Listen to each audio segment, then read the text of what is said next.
So what are you excited about right now in your development?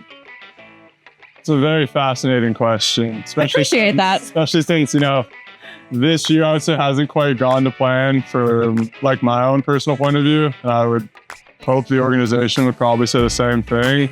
So unfortunately, I'd probably say everything at this point, just because again, it has been a up and down year more so. So yeah, I'd probably say a little bit of everything at this point. It's really easy not to learn when everything's going your way and you have everything that you need to in order to have success.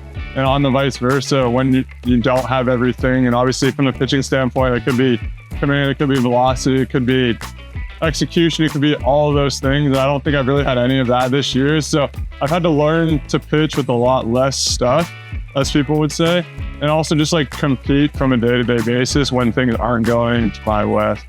Do you call your own games?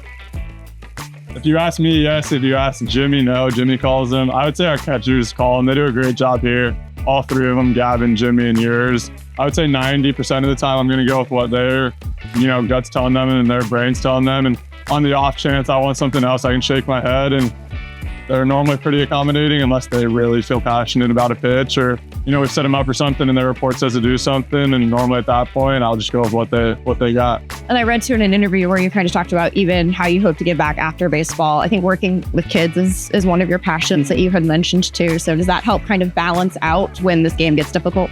It does, in the sense of like, it's always the one thing in like the back of my head that I am always working for. Obviously friends and family keep you going day to day, but it's like, what is that bigger end goal, so to say? I don't like the word goal, but I would say that is the only goal I really do have, is like having not only like the financial well-means of like doing that sort of stuff, but also like it would be awesome to be a guy that kids can look up to in that sort of way and set a good example and be a role model for not only just the people that know you, but other kids that don't know you from a person-to-person standpoint. Who wins in golf, you or Michael McGreevy?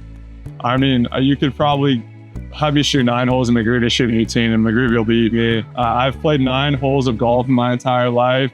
I am a competitor, so obviously I would hope I could get in McGreevy's head enough to where he would flounder maybe on the back 9. But I mean, I know Mike's I'm going to say decent golfer. And I don't think on a normal course I would even be competitive, unfortunately. You can add it to the goals list, right? No goals there. No goals there.